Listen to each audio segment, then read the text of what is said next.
Welcome to All Pro Football Data. My name is Jim Coburn, and today's episode we're going to be talking about the one, the only Jordan Travis, quarterback out of Florida State. Today's episode, we're going to be looking at his production data.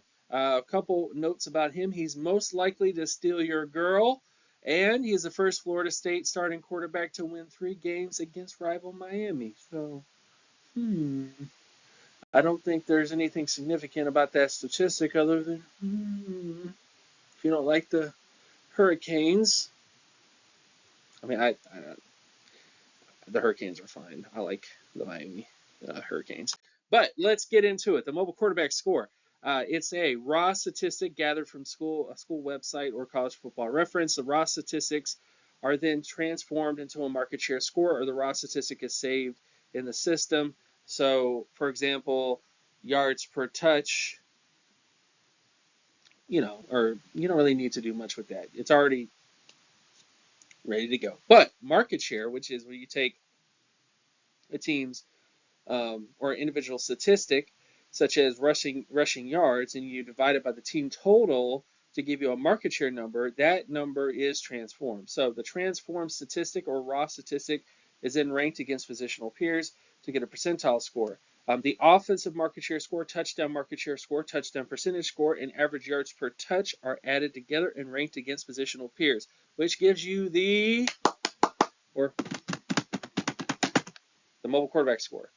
Now, looking at Jordan Travis in terms of his mobile quarterback score, he was pretty dang good, 90 plus percentile in most of the numbers in that particular metric. However, it's more descriptive than predictive.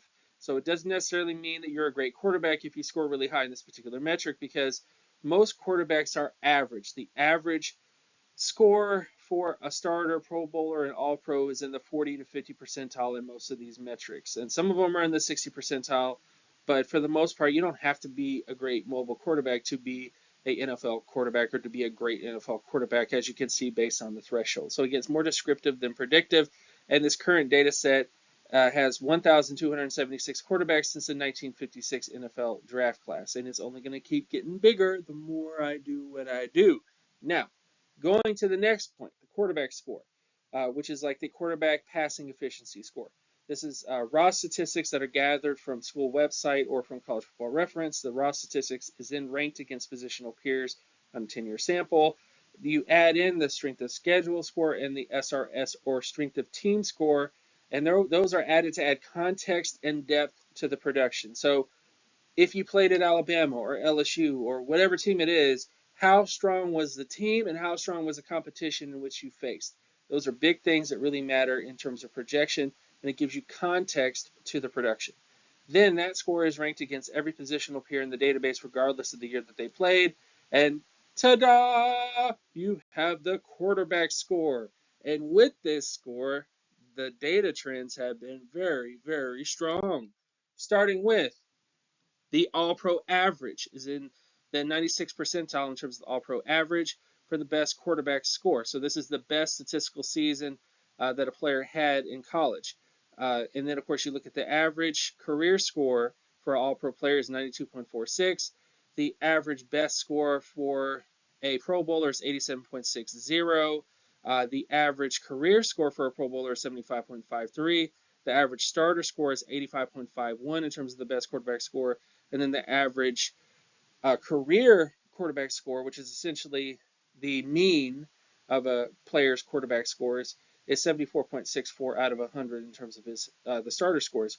When you look at Jordan Travis, he had an 85.84 BQS or best quarterback score, and he had a 77.84 career quarterback score.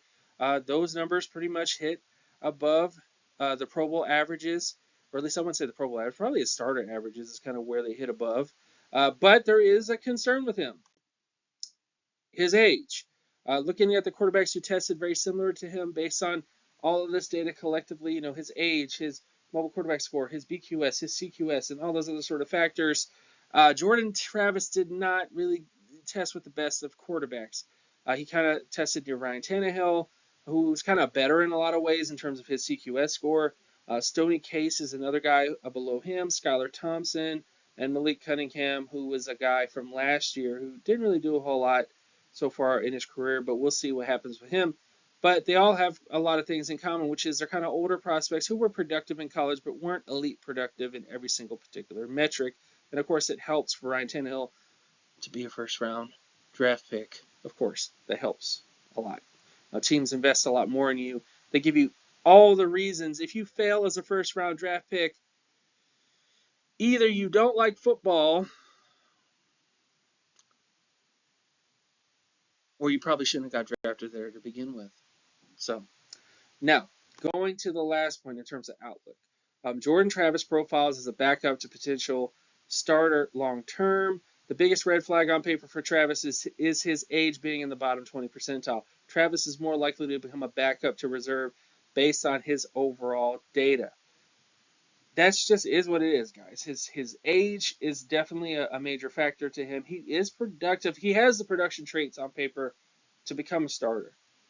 But when you take into his age and those other sort of factors, it kind of takes him out of those outcomes. So I think he's a good prospect, but I don't necessarily see him as somebody that you should really draft in day one. More so day two, day three kind of area for him. And in any other draft class, he really should just be a day three guy. In really, really strong quarterback classes, you really shouldn't be considering him until day three. But those are my thoughts on Jordan Travis. I don't necessarily think he's going to save a team, but he could end up becoming a backup long term, which is also a good thing as well. So thank you guys so much for watching the channel in this particular episode. My name is Jim Coburn. You can follow my work at Gymmetrics on Twitter, Jimetrics. You can also check out my Patreon page, which is patreon.com/jcoburn, which is JCOBERN. And with all that stuff out of the way, thank you guys so much for watching this episode, and I'll see you guys in the next one. Peace!